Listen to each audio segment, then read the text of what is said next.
Olá pessoal, boa tarde. Vamos iniciar aqui nossa aula de onde nós paramos, né, na nossa última aula síncrona. Nós discutimos o que era programação linear. Nós tivemos uma parte prática para codificar alguns problemas.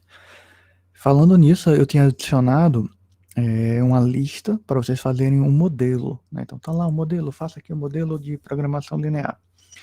E agora eu adicionei uma atividade complementar, que é transformar aquele modelo em código em Python, né? Pode ser em outra linguagem, caso vocês queiram, não tem problema. Pode ser em Java, por exemplo, né? Desde que você ache uma biblioteca, né?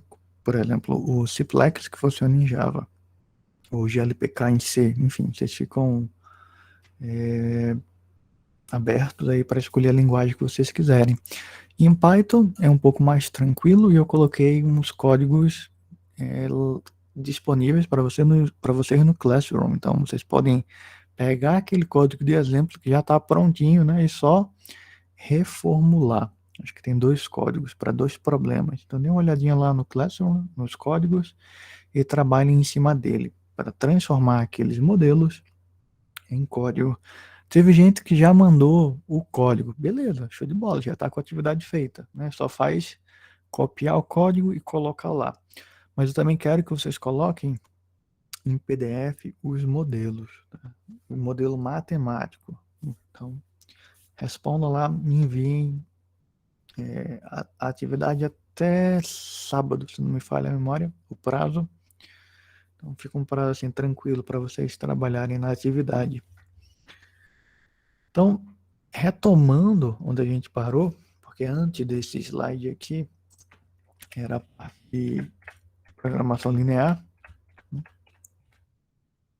vamos falar um pouco sobre meta-heurística, né? Bom, antes da gente discutir o que é uma meta-heurística, a gente precisa entender o que é uma heurística. E a gente estudou programação linear justamente para a gente entender o que é um algoritmo de método exato. Um algoritmo que tem um resultado exato, um método que a gente chama de método exato, ele encontra o ótimo. O que é o ótimo? É a melhor solução possível. Dentre todas as soluções, aquela é a melhor. Ah, professor, mas pode ter uma solução diferente, tão boa quanto? Pode. Pode ter duas soluções, mas elas são equivalentes. Como assim equivalentes? Tem um custo. Lembra do exemplo que a gente falou da casa, de construir casa e apartamento?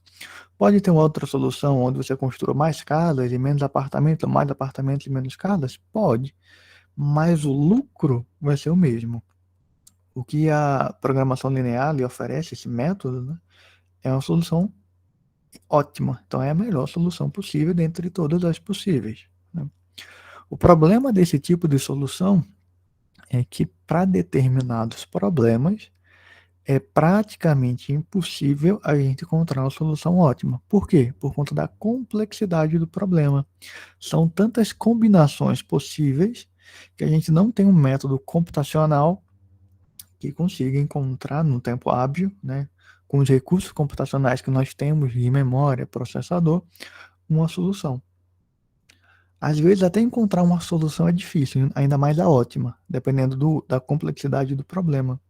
Geralmente a gente chama esse problema de NP difícil ou NP hard em inglês, né?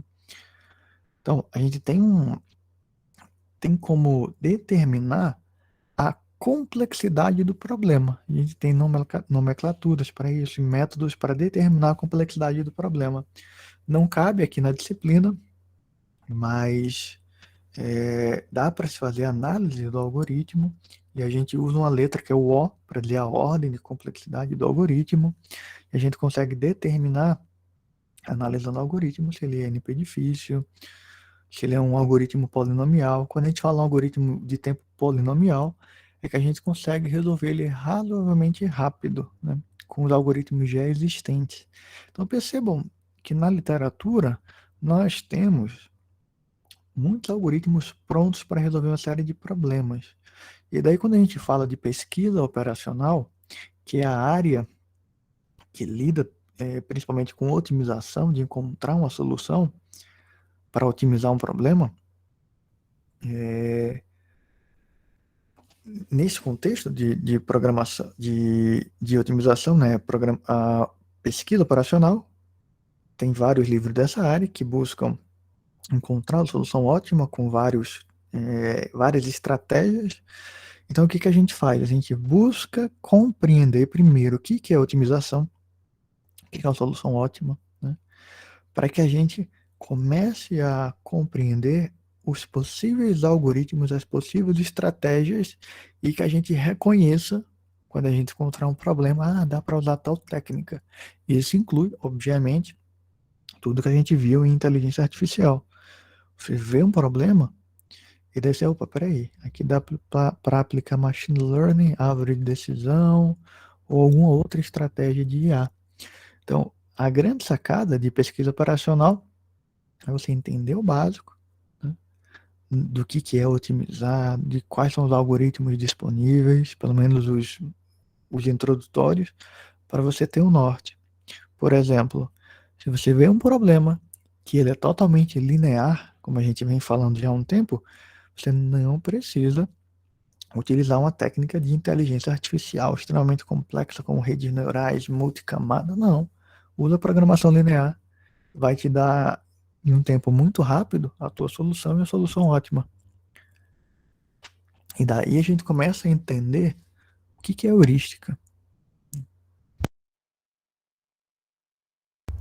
Heurística é uma técnica computacional, como está aqui no próprio slide, que é aproximada, né? Ele busca encontrar uma solução aceitável, né? Próximo do ótimo, ou até uma solução ótima. Se achar a solução ótima, beleza, show de bola. Então, quando nós temos um algoritmo, né, um problema muito complexo, né, computacionalmente, quando a gente fala sempre de um problema complexo, não é porque a gente não consegue interpretar o problema, que é difícil, não é a nossa interpretação, é a complexidade do problema em termos computacionais, né, que ele vai exigir muito processador, muita memória e levará anos para analisar, por exemplo, todas as soluções possíveis, né? Então a gente vai para uma heurística ou uma meta-heurística, que é o que a gente vai ver daqui a pouquinho. Então, uma heurística nada mais é do que um algoritmo que encontra uma solução aproximada. Aproximada por quê? Porque próxima, porque aproximada. Próximo do ótimo é o que a gente busca, né? Próximo da melhor solução. Obviamente que tem situações que a gente não consegue saber qual é o ótimo, mas a gente acredita que a nossa heurística está chegando ali numa solução boa. Por quê? Porque ela fica testando várias soluções e dentre todas as soluções que ela pôde encontrar, ela devolve a melhor. Então, esse é mais ou menos o princípio de toda heurística. É tentar buscar soluções e assim que acha uma solução válida, tentar melhorar essa solução ou encontrar outra solução melhor. Então ele te devolve a melhor solução naquele espaço de tempo. Então, como eu falei para vocês, né, espera-se que em muitos casos as heurísticas alcancem os valores ótimos ou próximos do ótimo, né? Daí a gente vai para um outro conceito, né, que é chamado de meta-heurística. Uma meta-heurística é uma heurística que é predeterminada. Eu tenho passos a serem seguidos. Eu tenho uma estrutura e eu não posso fugir dessa estrutura. Obviamente que eu posso adaptar o meu código, eu tenho que fazer isso, né? Para cada estrutura da minha meta heurística, eu vou especificar dentro do meu problema como que ela vai funcionar. Mas ela tem uma estrutura definida, tá? Ela tem regras que precisam ser seguidas, tá? Aqui são exemplos de meta-heurísticas, né? Simulated Annealing, busca tabu, né? Anti-colony optimization, que é um algoritmo bioinspirado baseado em colônia de formigas. O GRASP, né? Que é Grid Random Adaptative Search Procedure, o procedimento de busca adaptativo randômico. Grade seria ganancioso, né? Algoritmos genéticos, que vocês já viram alguns vídeos, a gente vai falar, se der tempo ainda, sobre ele um pouquinho. Particle Swarm Optimization, né? Swarm de enxame, Harmony Search. Então tem uma série de meta-heurísticas. Cada meta-heurística tem um formato pré-definido. A gente vai ter que adaptar essa meta-heurística para o nosso problema. É interessante, quando a gente for aplicar uma meta-heurística, que a gente entenda minimamente o seu funcionamento, né? E que a gente encontre pessoas que usaram essa meta heurística em problemas semelhantes. Opa, peraí, isso aqui dá certo para aplicar no meu problema, né? Tem um problema semelhante aqui que é aplicar essa meta heurística. Óbvio que você pode pegar uma dessas meta heurísticas que está aqui nessa lista e que ninguém usou para resolver um problema, ainda você vai lá e usa, não tem problema algum, tá? Mas pode funcionar de maneira horrível uma determinada meta heurística para um determinado problema, né? Então, você tem que analisar, tem que entender razoavelmente como funciona cada meta heurística. Para que isso fique mais claro, a gente vai ver hoje um pouco do GRASP, para que vocês entendam o que são essas etapas, o que são esses passos. E se der tempo, a gente também vai ver um pouco de algoritmos genéticos, né? Vocês já viram alguns vídeos, já viram alguns tutoriais, e eu vou falar mais um pouquinho hoje sobre algoritmos genéticos.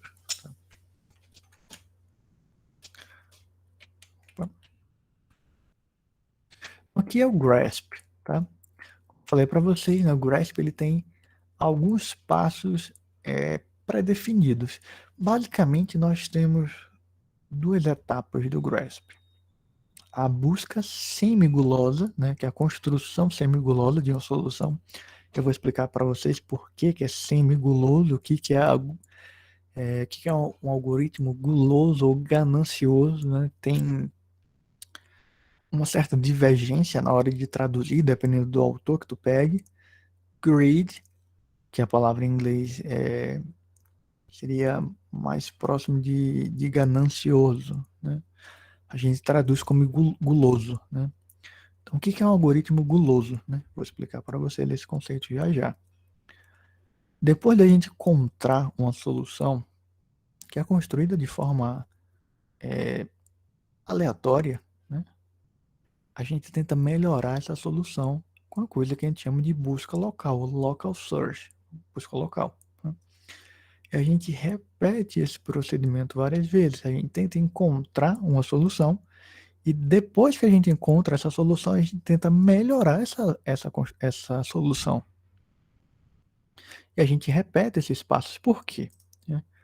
Por que a gente tem essa estratégia no GRASP? De criar uma solução aqui de forma aleatória e depois melhorar essa solução. Por que ele não fica tentando, por exemplo, melhorar essa solução infinitamente? Né? Bom, porque talvez partindo dessa solução que foi gerada de forma aleatória, a gente não chegue em lugar nenhum, ou chegue numa solução ruim. Então a gente tenta gerar múltiplas soluções e a gente tenta melhorar cada solução encontrada na busca local. Ah, encontrei uma solução. Beleza. Vou para a busca local. Tentar melhorar essa solução. Conseguir melhorar. Então essa é a melhor solução que eu tenho. Gravo ela aqui. Né? Melhor solução. Volto. Gero uma outra solução semi-gulosa. Depois eu vou para a busca local. Tento melhorar essa solução novamente. E se essa solução que eu encontrei já melhorada for melhor que a anterior, eu substituo. Claro até aqui?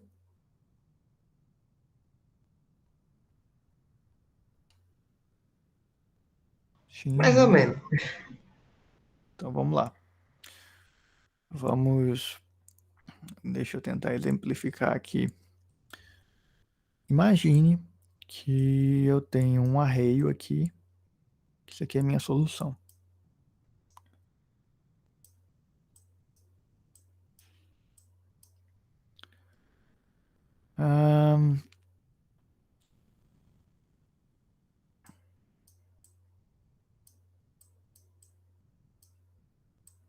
Cada arreio aqui ele representa,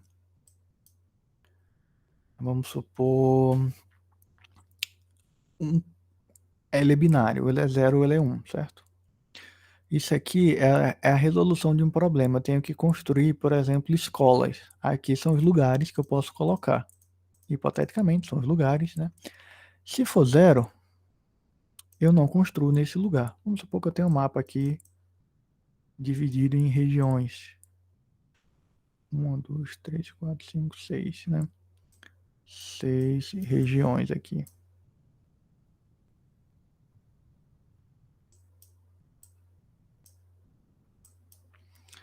Região 0, região 1, região 2, região 3, região 4, região 5, né? Comecei do 0, então são 6 regiões. E daí eu vou decidir se eu construo uma escola em algum desses lugares aqui. 1, 2, 3, 4, 5 escolas. Não tem um limite de escola, mas eu tenho que atender todo mundo.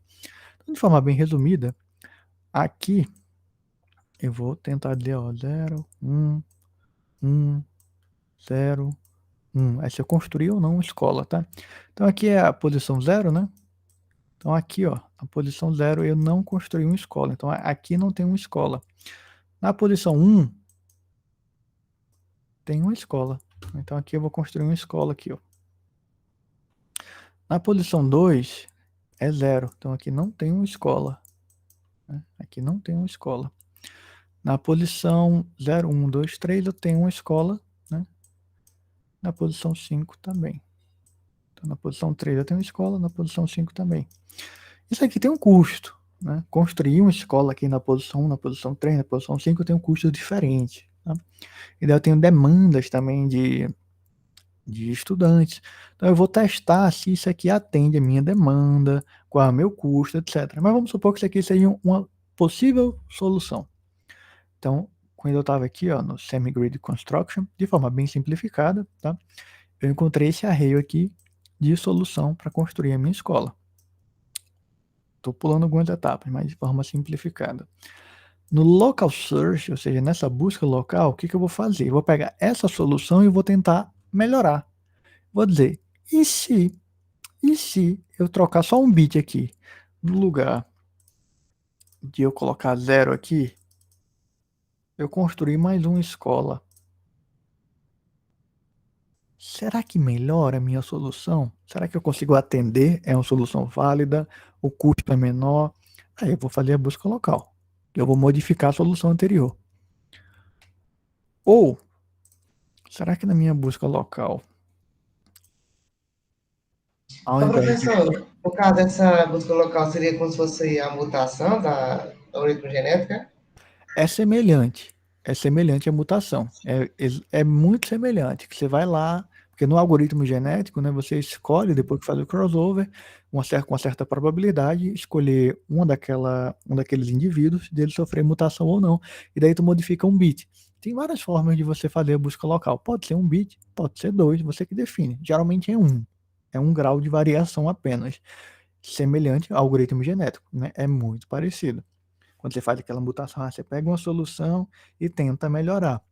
É o mesmo princípio da busca local. Então, assim, são heurísticas que você vê que começa a ter algumas semelhanças, mas o GRASP, ele não tem aquele cruzamento, né? Não tem um crossover, mas ele tem aquela, de forma muito similar ao algoritmo genético, ele tem a função de fitness, né? Ele avalia se aquela solução é boa ou não. Esse f de x aqui, né? Vou verificar o quão bom é a minha solução, o meu custo dessa solução.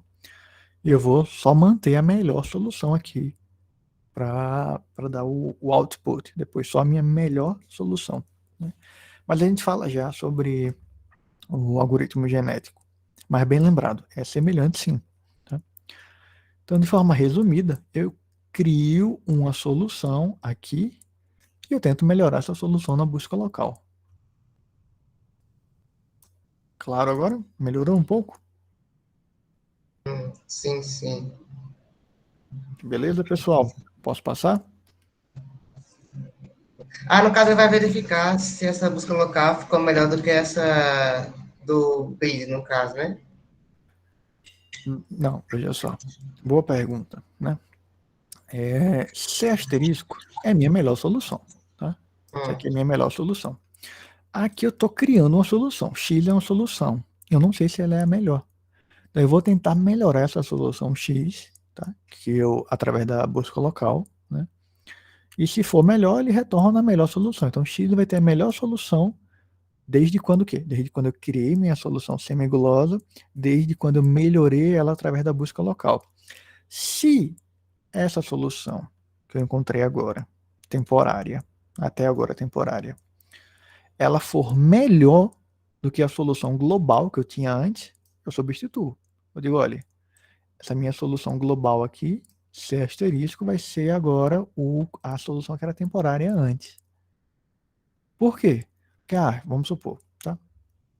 Encontrei uma solução semigulosa, melhorei ela aqui do busca local, então ela vai ser minha melhor solução, porque foi a primeira que eu encontrei.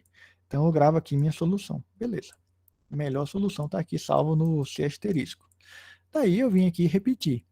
Encontrei uma outra solução e melhorei ela através da busca local. Mas ela não é melhor que a anterior, que é a solução global. Então eu não substituo. Eu só substituo se ela for a melhor global. Sacou? Entendi. Tranquilo, pessoal?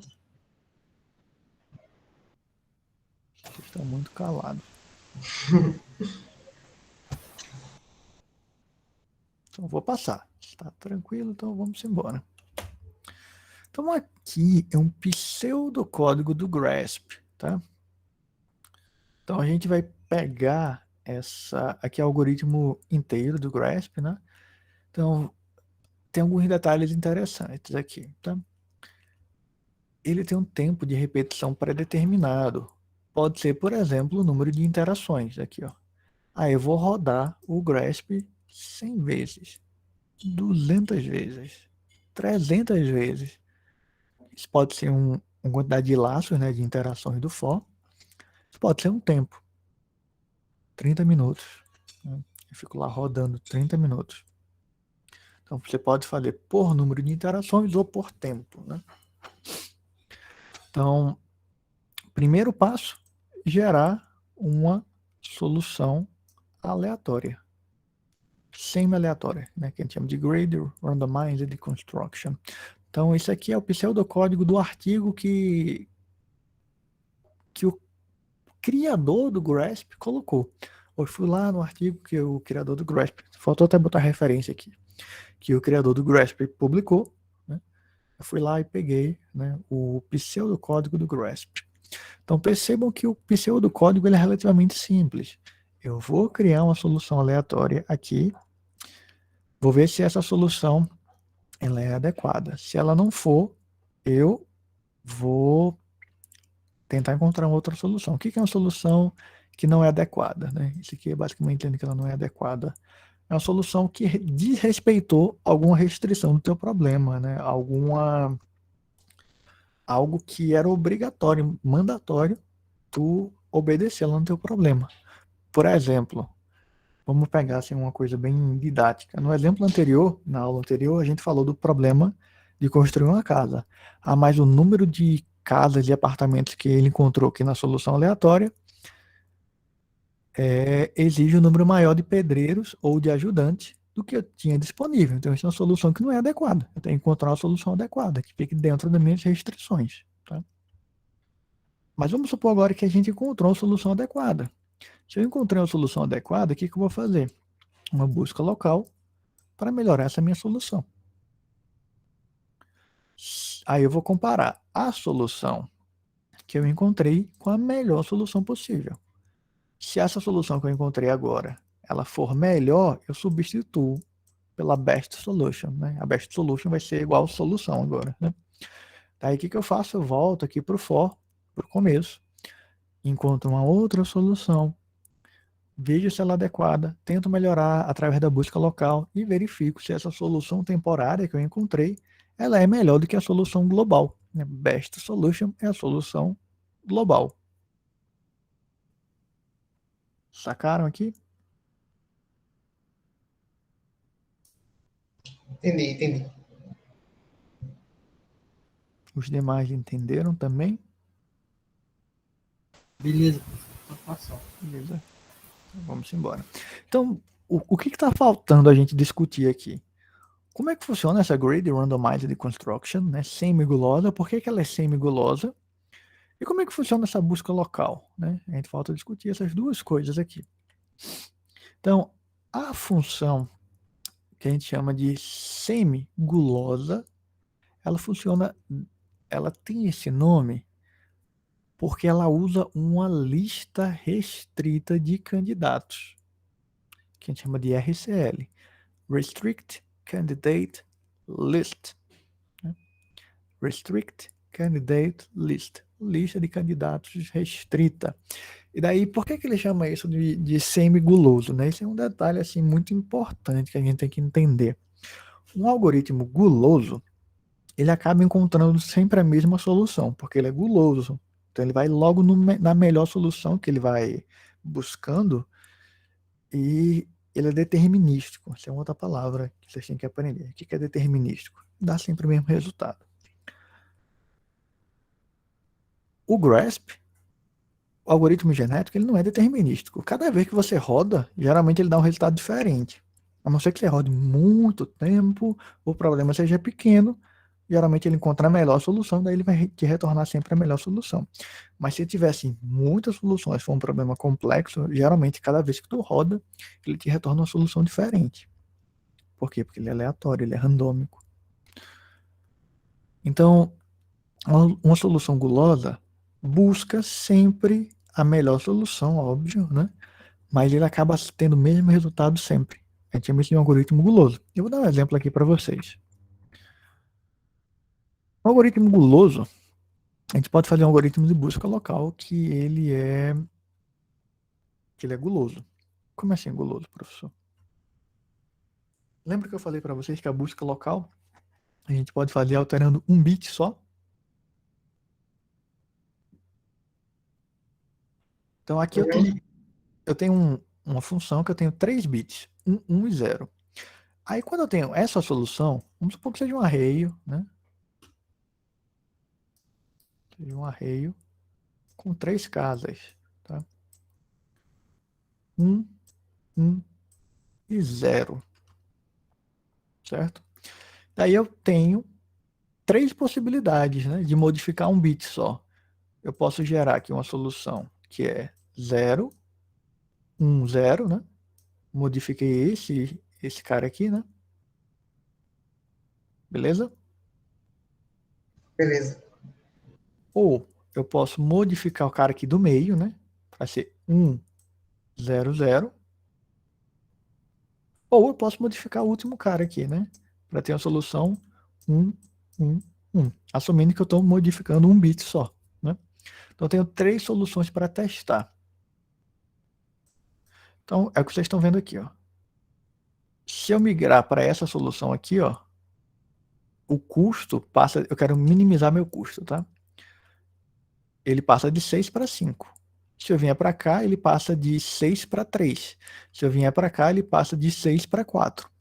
Então, o que ele faz? Ele vai para o menor. O menor é esse aqui, ó. Uma solução gulosa, tá? Ele vai sempre buscando migrar para o menor. O que aconteceu? Ele veio para esse cara aqui agora. Daqui, ele vai para onde? Ele tem 3 possibilidades, né? Ele não vai voltar para cá, porque o custo é maior. Então, ele pode vir para cá ou para cá. Ele vai para onde? 1. Qual é o bit que ele vai mudar? É o primeiro bit, o segundo ou o terceiro? O primeiro. O primeiro, tá? Por quê? Porque essa aqui foi a menor solução. Isso é um algoritmo guloso, tá? Porque ele está buscando sempre o melhor. Aí ele veio para cá agora. Daqui, modificando um bit novamente, né? Ou virando tudo 1, ou virando 001, ou virando 010, ele vai buscar o menor. Então, qual é o menor? Ele vai convergir para cá, que a gente chama de mínimo global. Por que é o mínimo global? Porque é o menor que tem. Nesse caso aqui, fantástico.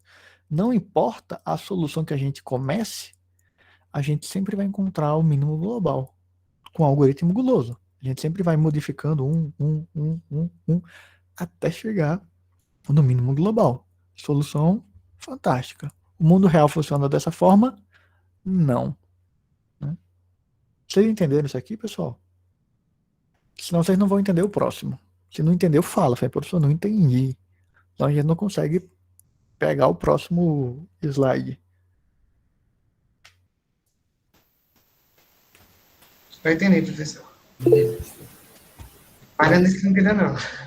Show de bola, nós repetimos, né? Porque também não é tão intuitivo assim, né? Uhum.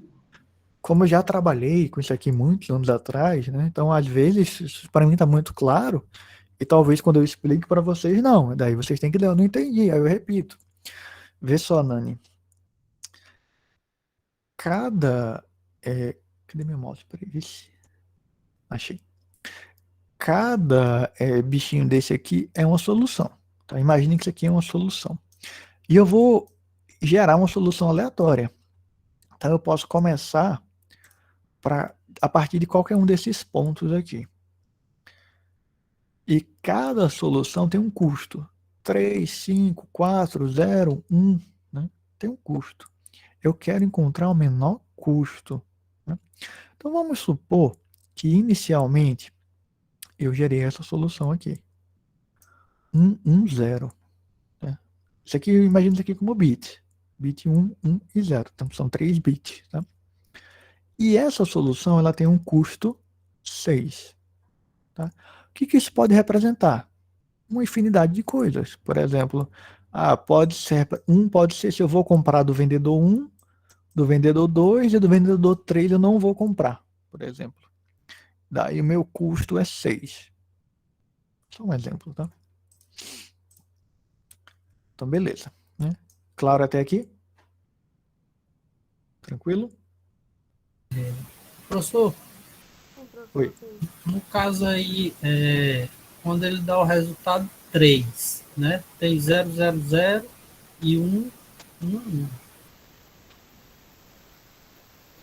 Ele deu o mesmo resultado, porque Entendi. Aqui, né? Bom, como eu lhe falei, né? lá em cima no 3 e embaixo no 3. Não, beleza, tranquilo. O, o, Isso aqui é uma função de custo, tá? Hipotética. A gente não sabe que função é essa. Mas a gente sabe que se for 000, custa 3. Pode repetir o custo? Pode. Por exemplo, 000 pode ser. Isso aqui pode ser uma função matemática, lá que quando você joga 000, que essa função matemática ela lhe dá o valor do que tu queres, né, do teu problema. E daí ele te dá 3. E se tu joga 1, ele dá 3 também. Né? Eu entendi o que tu perguntou, porque se a gente pensasse nesse caso aqui era o cara que eu estou comprando, né? Ah, se eu comprar do vendedor 1, ou do vendedor 1, do vendedor 1, né? Que nem aqui eu fiz, né? O custo seria 3. Ah, mas aqui eu não comprei de ninguém, aí o custo é 3. É porque esse exemplo não se aplica bem aqui. Aí o que a gente faz aqui, nesse gráfico, né? Muito bem pontuado por ti, isso aqui é um exemplo hipotético. F é minha função de custo. Então, eu não sei o que está por trás dessa função de custo, é só um exemplo didático. Se eu coloco 000, eu sei que essa minha solução tem um custo 3. Por quê? Porque eu não sei. Tem um custo 3. Tá? Beleza? Certo, beleza. Tá bem Aí baralhado. a gente pode começar a imaginar, né, o que é esse 00, o que ele representa, esses 3 zeros. Pode ser desvios que eu vá pegar na estrada. Eu tenho 3 desvios. Então, se eu não pegar nenhum desvio, o custo é 3. Se eu pegar os 3 desvios, o custo é o mesmo. Ou seja, um desvio às vezes me traz um caminho maior, um outro é menor, acaba compensando. Daí o custo que eu tenho de gasolina, por exemplo, é igual, 3 e 3. Mesmo se eu pegar os 3 desvios no caminho, o custo vai ser 3 e 3. Ah, mas se eu pegar só o último desvio, por exemplo, aí é o menor custo, o custo é 0. Não, mas tô fazendo uma hipótese aqui maluca, né? Beleza? Certo, beleza. Certo. Ok, então vamos supor que eu comecei com essa solução aqui. O que a busca local faz? Ela vai tentar melhorar essa solução. Para ela tentar melhorar essa solução, o que ela faz, a busca local? Ela tenta modificar um bit. Quantos bits eu tenho aqui nessa solução? Eu tenho 3. 1, 1, 0. Minha solução é 1, 1, 0. Então eu posso modificar o primeiro o segundo ou o terceiro bit. Concordam? Isso. Se eu modificar o primeiro bit, aqui, ó, esse bit aqui, qual vai ser a minha solução nova?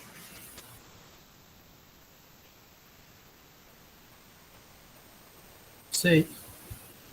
Não. Se eu modificar esse bit, Só o qual vai primeiro, ser a sim. solução nova? Vai Isso, ficar 0, Vai ser o 4. 0, 1, 1 e 0. 0, que tem custo quanto? 4, 4. beleza? Então, essa aqui é o primeiro caminho que eu posso seguir, né? Aí, modificar o primeiro bit e venho para essa solução. Ah, mas se eu modificar o bit do meio, né? Vou ficar o quê? Com 1, 0, 0. Eu venho para cá, ó. Meu custo é 5. Aí 5 não. Já tem uma solução que é melhor, que é o 4 aqui. Né? E se eu modificar o meu último bit, né? Para ficar 1, 1 e 1. Aí vem para cá. Ah, qual é o custo dessa solução? 3. E eu quero fazer o que? Eu quero minimizar. Se eu quero minimizar, opa, então essa aqui vou descartar. A melhor solução é essa aqui, 3. Entenderam esse passo? É. Isso aqui a gente chama de algoritmo guloso. Por quê? Porque eu vou para o caminho sempre menor. Vamos lá. Então agora eu estou aqui, ó. Daqui eu não vou voltar, porque se eu voltar, eu sei que o custo vai ser maior. Né? Então eu não vou testar com aqui 0, né? Então eu tenho 2 passos para testar, que é essa aqui e essa aqui. São essas 2 soluções. Beleza?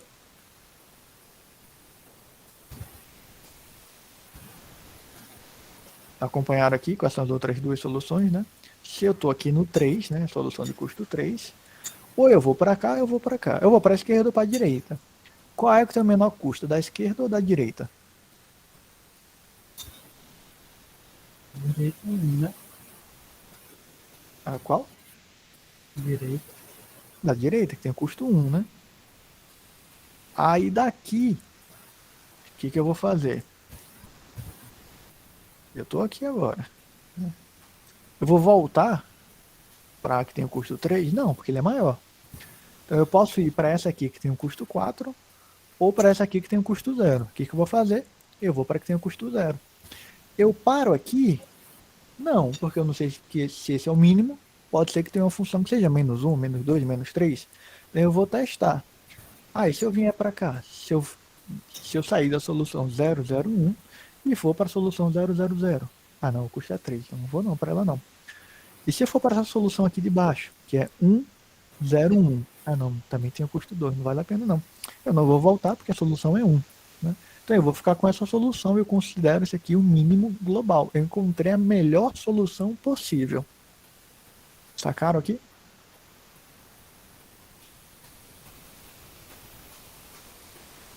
Entenderam? Beleza. Então, professor, então é só fazer isso aí, trocando até achar o mínimo global e dar certo. Não. No mundo real, a gente não vai ter isso aqui sempre. Por isso que eu falei que tinha um próximo slide, que vocês precisavam entender o anterior.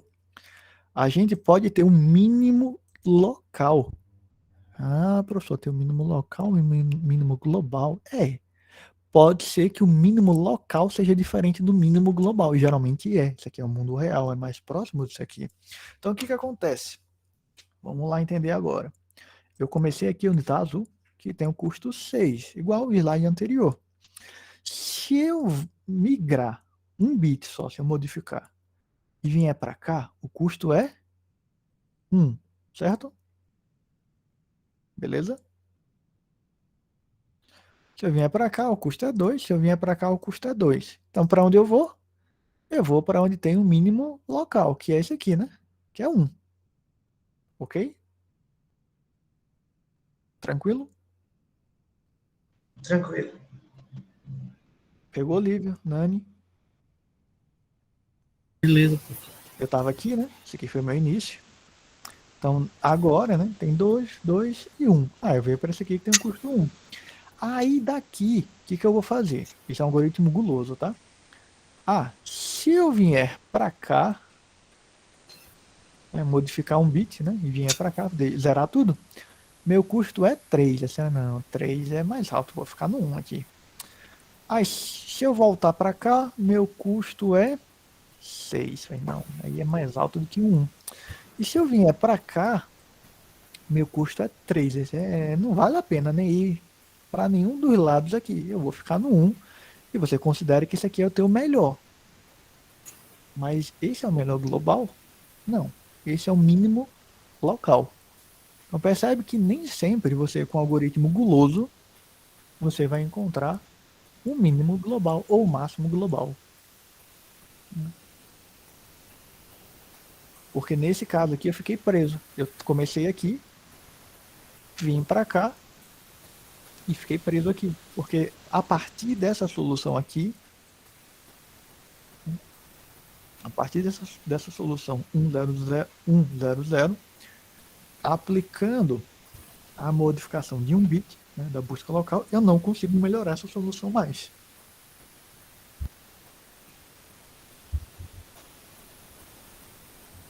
Entenderam? Entendi. Então a gente chama isso aqui de mínimo local.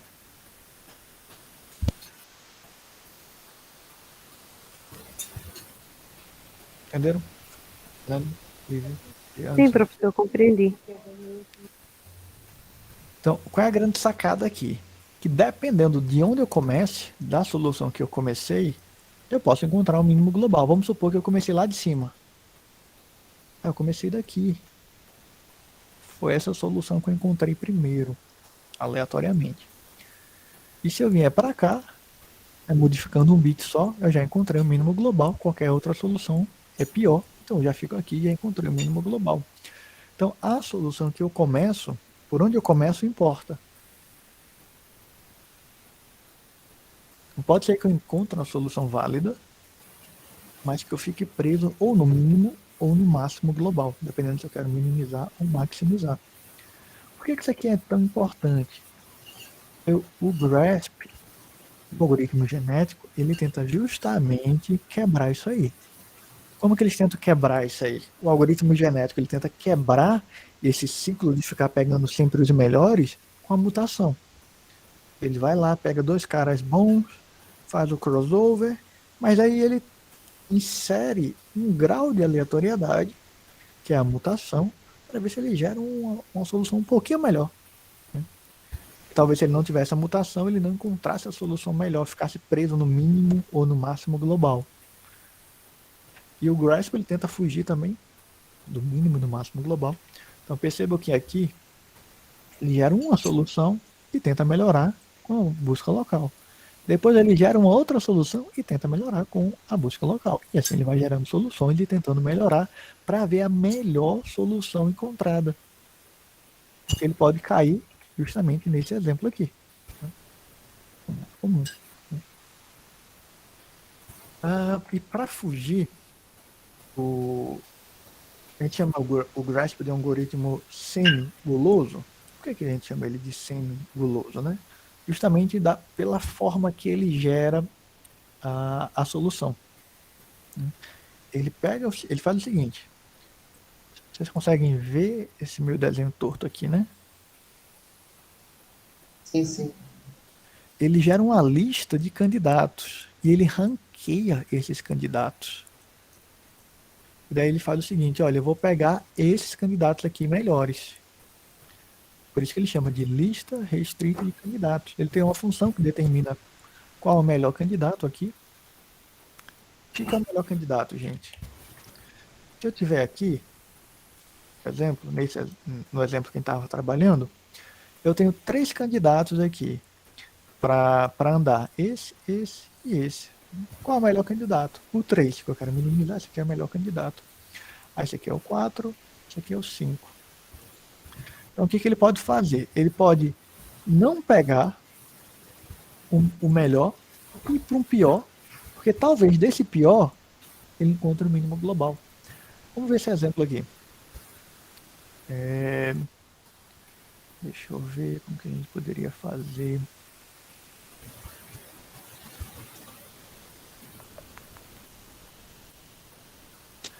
Hipoteticamente, eu poderia fazer o seguinte: eu estava aqui, né, no 6. Esse aqui é o melhor, que é o mínimo, é 1. Mas eu falei, não, eu vou escolher esse cara aqui, 2. Você não escolheu o melhor. Aleatoriamente, dos candidatos, você pegou esse aqui, que era um dos melhores. Aí daqui você poderia evoluir pro 3, pro 3 e pro 6. Fala, pô, não tem ninguém melhor aqui. Não, mas eu vou pro 3 aqui. E daqui você acha o mínimo global, aleatoriamente. Eu vou explicar melhor aqui no GRASP. No GRASP, o que ele faz? Ele coloca uma lista de candidatos aqui, que a gente chama de RCL, e ele bota os melhores candidatos. Ele não escolhe o melhor, ele escolhe de forma aleatória, dentre os melhores que ele cortou, ele fez o corte, né? Por exemplo, poderia ter 10 caminhos. Então eu pego os 5 melhores. Mas eu não vou pegar necessariamente o melhor caminho. Eu vou pegar aleatoriamente dentre os 5 melhores. Para quê? Para fugir do mínimo global. Ou do máximo global. Desculpe, local. Né? Do mínimo local ou do máximo global. Então ele cria uma lista de candidatos, né? Restritos. Por que restrito? Porque são alguns candidatos. Eu posso ter 20, 30 candidatos, mas eu vou pegar os 10 melhores, os 5 melhores. E daí eu escolho aleatoriamente dentro daqueles 5. É similar ao que acontece no algoritmo genético. Se vocês estudaram o algoritmo genético, quando eu vou fazer lá eu tenho a função de fitness, né, que vai me dizer qual é o melhor candidato lá. E não necessariamente eu vou escolher o melhor para fazer o crossover. Eu tenho a probabilidade de escolher o melhor. Mas eu posso escolher o segundo melhor para fazer o cruzamento. Para quê? Para tentar fugir do mínimo local ou do mínimo do máximo local. Né? Então, voltando aqui para o GRASP, tá?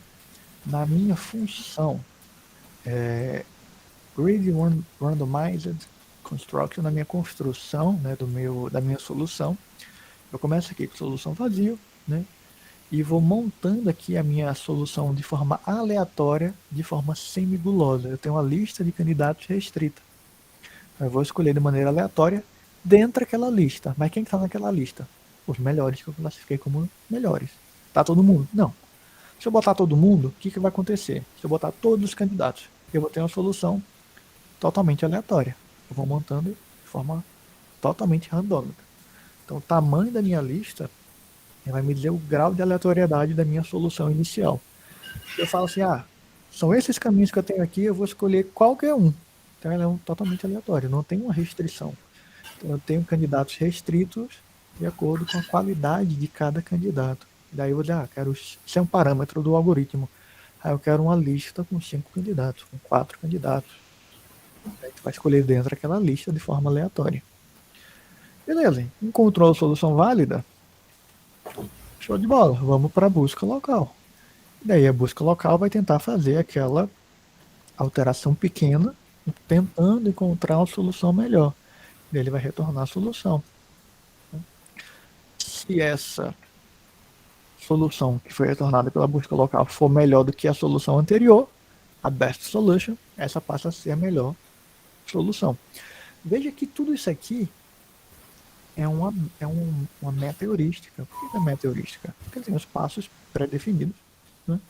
Mas ele não diz os detalhes, por exemplo, quem é o cara que vai estar aqui dentro dessa lista, como é que tu calcula quão bom é o teu candidato, qual é o teu problema. Não, tu vai ter que trabalhar em cima desse algoritmo, fazendo a interpretação para o teu problema. Então, isso aqui é o GRASP. Tá? A ideia é simples, né? Que é o quê? Criar uma solução semi-aleatória, por isso que eles chamam aqui de semi-grade. Né? Por quê? Porque ele tem aquela lista restrita de candidatos. Depois ele tenta melhorar aquela solução e define a melhor solução, né? Possível. Né? Beleza?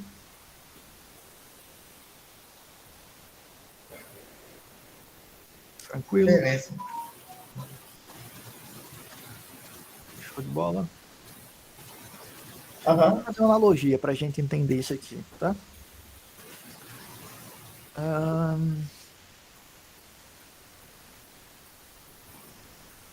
Vamos supor que vocês estão na sala de aula.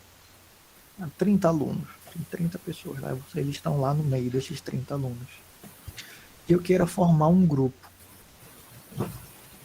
certo? Aí eu posso pegar, eu quero formar o grupo com a melhor nota possível, tá? De CRE, né? Eu quero pegar o CRE de cada um, mas aí eu não sei quem tem o melhor CRE, o que eu faço? Eu vou pegar um grupo com 3 pessoas, já defini o tamanho do meu grupo, 3 pessoas. Tá? Aí, por exemplo, hipotético não tão bom, tá? Aí eu pego lá, eu não sei o CRE de vocês, tá? Tô chutando aqui. Aí eu pego lá, vou pegar pela lista que tá aqui no Classroom, Lívio, Janson e Pedro, né? E daí peguei os 3. Aí um de vocês deve ter um CRE melhor que o outro, né? Muito difícil, é exatamente igual. Aí eu vou dizer, pô, beleza, tá aqui. Mas quem eu poderia substituir? Aí encontrei a solução, semigulosa. Encontrei aqui, né? A solução, com os 3, né? Daí eu vou fazer uma busca local, agora eu vou trocar um. Eu vou trocar uma pessoa aqui para ver se melhora, se tem um CRE melhor ou não. Aí você poderia dizer, mas professor, como é a solução semigulosa? Eu poderia colocar uma lista de candidatos restritos. Eu vou pegar essa turma aqui com 30 alunos, só dos alunos que estão no fluxo correto. Eu já restringi, né? Eu fiz um corte. E daí, dos que estão lá, eu pego aleatório 3. Percebe que é semi-aleatório, eu não considerei todo mundo. Se eu considero todo mundo, aí eu estou totalmente aleatório, né? Montando a minha solução de forma totalmente aleatória. Mas eu crio uma lista de candidatos, potenciais candidatos. E daí depois eu faço uma busca local, modificando uma pessoa, né, para ver se vai melhorando. E daí a primeira solução que eu criei foi com Lívio, Jeanson e Pedro. E daí trocando um ou outro, eu não consegui melhorar a minha solução. Então a minha solução melhor é os 3. Aí depois eu vou rodar meu algoritmo de novo. Não, vou rodar, vou buscar uma outra solução. Agora eu vou começar com Isaac, Nani e Lívio. E daí eu vou aplicar uma busca local. Aí a busca local melhorou um pouco a solução, mas não foi melhor que a solução anterior. Com Lívio, Anderson e Pedro. Não foi melhor. Aí eu mantenho a solução anterior. Aí depois eu faço uma outra rodada de construir uma solução nova. Aí eu pego Nani, Lívio e Isaac. Daí eu aplico a busca local e encontro a solução melhor. Aí eu substituo aquela solução inicial, que era a melhor, por essa nova formação.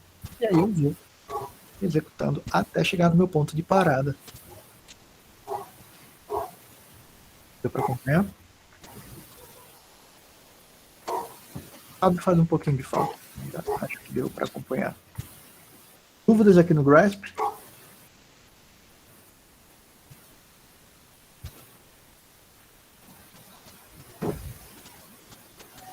Sim, não. Tranquilo.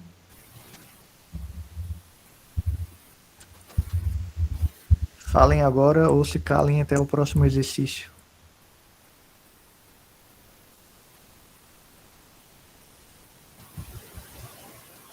Acho que não tem nada a dizer, não. Certo. Mais alguém? Precisa que eu repita mais alguma coisa aqui do Grasp ou ficou claro? Deu para entender?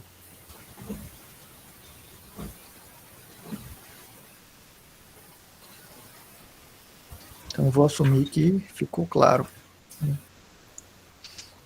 Então deixa eu mudar aqui. Quem entendeu? Fala aí no chat, entendi.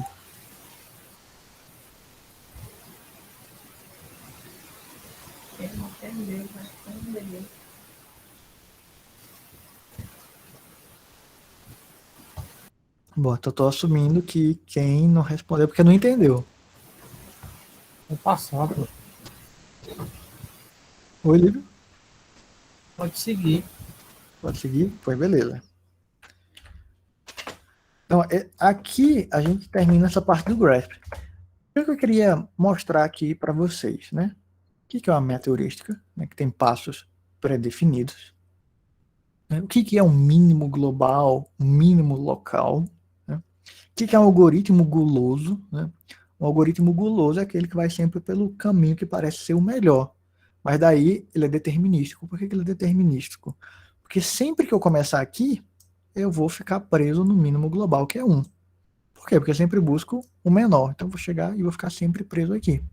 Se eu inserir um grau de aleatoriedade, que eu possa encontrar um outro caminho que não seja tão ruim, tipo 2, e a partir dali tentar uma melhoria, eu posso chegar no mínimo global. É o que o algoritmo genético faz, é o que o GRASP faz, é o que praticamente todas essas heurísticas que eu falei para vocês fazem. Né?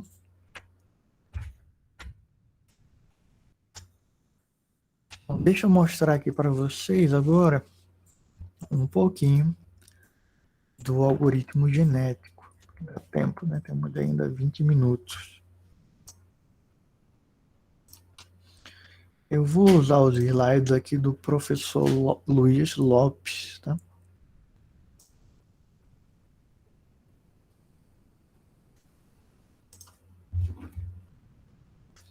Já estão conseguindo ver? Sim, professor. Já. Show de bola. Então, a ideia do algoritmo genético é que o mais forte sobrevive. É basicamente isso. Tá? O indivíduo ele tem que se adaptar ao meio e daí o mais forte vai sobreviver. É uma ideia lá baseada em Darwin, né? Que o mais forte ele se sobressai. Então, ele é também considerado como uma meta-heurística que tem um grau de aleatoriedade que vai buscar uma solução ótima, né? Ou próximo do ótimo. Então, é um algoritmo que de busca e otimização, né? Que roda razoavelmente rápido, né? Dependendo dos parâmetros que você configure, obviamente, do algoritmo. Vou falar sobre isso já para vocês. Então, em linhas gerais, né, o que é o algoritmo genético? Né? Ele utiliza ele tem os indivíduos, né? Então, basicamente, cada indivíduo vai ser identificado através de um genoma, né? De um código genético que você vai tentar fazer o cruzamento. E ele vai ter os filhos, e daí você vai ter o que a gente chama de gerações. Você vai tendo várias gerações. Você vai cruzando várias gerações para tentar encontrar a melhor solução. Mas você faz essa busca de cada vez, em cada geração, tá? De forma probabilística. A gente vai ver o porquê, né? Então, o algoritmo genético ele é randômico. Pode ser que você execute e encontre soluções diferentes cada vez que você executar. Mas, como eu falei anteriormente, se o problema for muito pequeno, então ele pode encontrar, talvez, sempre a melhor solução e retornar sempre a melhor solução. Então, aqui é o passo a passo, né, para a gente executar o algoritmo genético. Gerar a população inicial, descartar uma parte dos indivíduos menos aptos, veja que isso se assemelha ao GRASP. Né? Ele tem uma lista restrita de indivíduos, né, que a gente pode associar ao RCL lá do GRASP, que é aquela lista de candidatos restrita. Né? Aplicar os operadores de reprodução, que a gente chama de crossover, aplicar os operadores de mutação para a gente tentar fugir dos mínimos locais ou máximos locais. Se o critério de parada for satisfeito, encerra, senão ele volta para o passo 2. Vamos lá entender isso melhor. Cada indivíduo ele vai possuir um código genético. Como é que a gente faz, né? O professor não entendi a proposta, né, os passos, mas na prática, o que a gente faz? A gente transforma no vetor de bits. Essa é a forma tradicional, né, a forma mais usada de usar algoritmos genéticos. Tu vai transformar o teu problema em bits, em 0 e 1. Né? Numa cadeia, num arreio, e daí esse arreio ele vai representar você comprar ou não, você instalar uma escola ou não. Né? Então, tu vai ter que adaptar o teu problema para uma cadeia de bits. Né? Daí tu vai ter a seleção natural, né, do melhor candidato. formado pelo crossover depois, a mutação genética e a manipulação genética da reprodução. Vamos ver isso agora.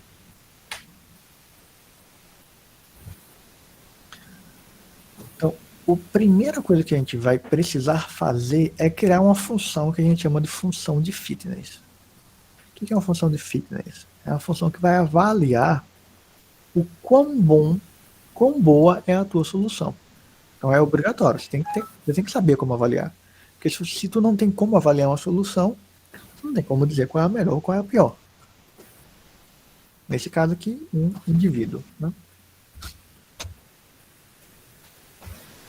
Daí a gente tem alguns métodos aqui de escolher um indivíduo para a gente tentar fazer o crossover, né? Para a gente tentar fazer a reprodução, né, desse indivíduo. Roleta, torneio ou amostragem estocástica. Né? Como é que isso vai funcionar? Por exemplo, você pegou um indivíduo, imagine um indivíduo como uma possível solução. Tá? Você pegou lá um indivíduo que é uma solução, uma possível solução, né? E daí ele tem uma aptidão, que é a função de fitness. Né? Aí a aptidão dele é 2. Aí você tem outro indivíduo, a aptidão dele é 4. Você tem outro indivíduo, a aptidão dele é 5, outro é 9 e o 18. E você quer um indivíduo que seja mais apto. Aí você vai, se fosse um algoritmo guloso, ele ia escolher sempre o 5 e o 4. São os dois mais aptos, segundo a minha função de fitness. Mas daí, para tentar fugir dos mínimos e máximos locais, o que ele vai fazer? Ele vai pegar, vai calcular o total dessa aptidão e vai dar uma porcentagem. Ah, esse aqui é 18, mas é quanto do todo? 0,47. Então esse cara aqui ele tem uma grande probabilidade de ser escolhido. E esse cara aqui tem a segunda maior probabilidade de ser escolhido. É só você pegar aqui, que não é 18. É só você pegar e dividir 18 por 38. Então você deu uma parte da roleta, que ficou bem pequeno. Então você pegou aqui, dividiu uma roleta imaginária, esse cara tem a maior fatia da pizza dessa roleta. Por quê? Porque ele é o mais apto. Como isso aqui é metade dele, então é a metade desse valor aqui, dele ser escolhido.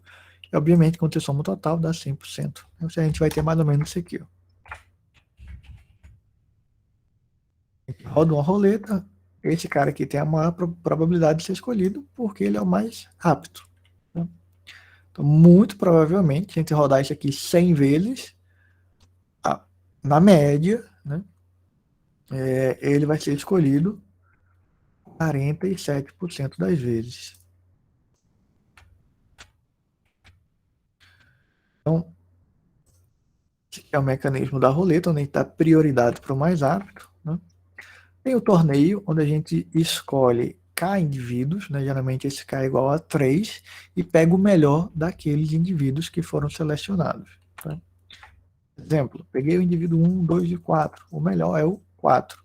Peguei o indivíduo 1, 2 e 3, de maneira aleatória. O melhor é o 3. Peguei o indivíduo 2, 3 e 4. O melhor é o 4. Peguei o 3, 4 e 5. O melhor é o 5. A amostragem estocástica, eu tenho várias agulhas aqui. No lugar de rodar e ela pegar o melhor, eu rodo de maneira paralela 4 agulhas, por exemplo. Eu quero escolher 4 indivíduos. E daí, onde ele parar, ele pode acabar selecionando, inclusive, o mesmo indivíduo. E daí a gente chega no operador de mutação. Daqui a pouco eu vou mostrar um exemplo para vocês, para ficar um pouco mais claro, né? Como a gente pode fazer o crossover e aplicar o operador de mutação. Então, depois que a gente fez o crossover, que a gente fez o cruzamento, a gente pode introduzir uma probabilidade de ter uma mutação, que é como se fosse uma busca local. A gente vai lá e modifica uma casinha, né, um bit, né, para ver se a gente encontra um indivíduo mais apto. Né?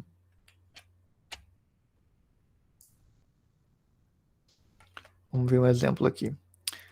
Então, aqui é o exemplo de mutação. Vamos supor que eu encontrei essa solução inicial aqui. Ó. Daí eu apliquei a mutação, eu acabei alterando, ó, um bit, né? Muito semelhante à busca local, né? Como o Isaac tinha bem lembrado. Mas e o cruzamento? Como é que funciona, né? Como que a gente tem a população inicial, os pais e os filhos, né?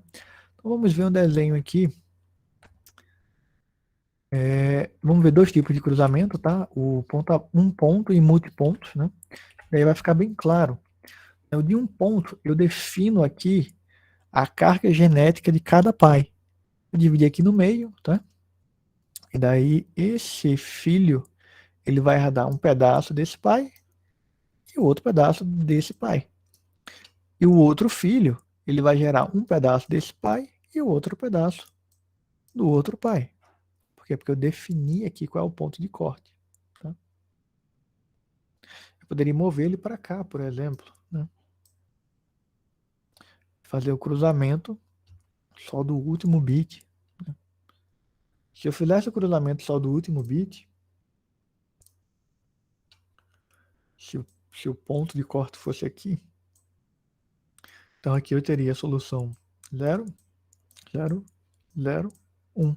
Esse é o primeiro filho, né? O outro filho, 1, 1, 1, 0. Então aqui são os filhos, e daí, a partir dos filhos que foram gerados, que já é uma outra geração, né? Essa aqui é a geração que procede à geração anterior, eu vou executando novamente os cruzamentos, né? Vendo quem é o mais apto, aplico minha função de fitness para ver quem é o melhor candidato.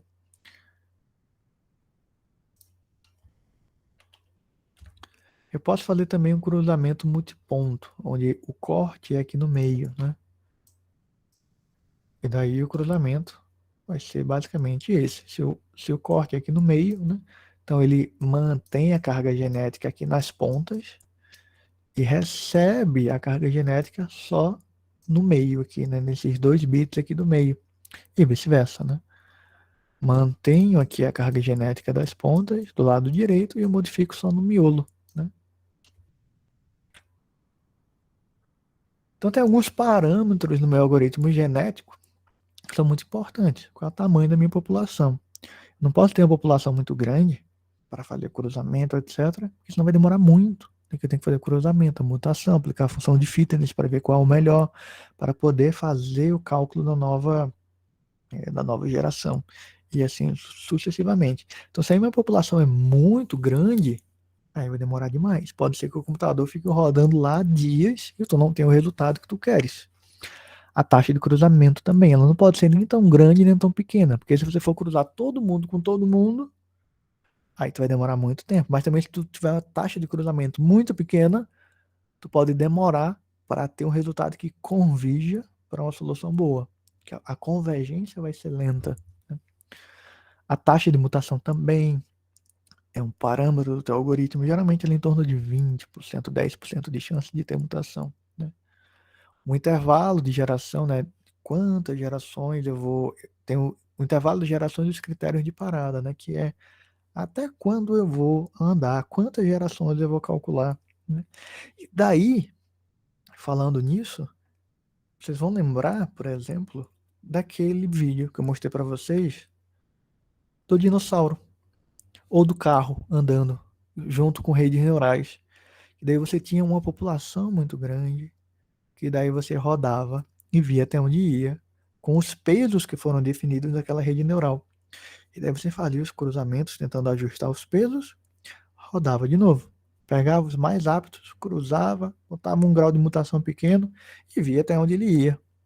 Isso com aquele dinossaurozinho que ia pulando, né, do navegador do Chrome. Isso com aqueles carros que a gente viu, naquele exemplo do carro, ele andando na pista, né, para não bater. É basicamente o algoritmo genético com rede neural. É o algoritmo genético sendo utilizado para determinar os pesos da rede neural. Então nós temos várias aplicações, né, para os algoritmos genéticos, né, alocação de tarefas, configuração de sistemas complexos, seleção de rota, né, por qual rota eu devo ir. Você tem um grafo, né, que você vai determinar qual a melhor rota dentro daquele grafo. Problemas de otimização geral, né, de aprendizagem de máquina. Problemas cuja solução seja um estado final e não um caminho. E por fim, né, eles são especialmente interessantes em problemas difíceis de otimizar. O que são problemas difíceis? Né? Problemas de NP difíceis, NP hard, que eu não tenho como aplicar o método exato para encontrar a melhor solução.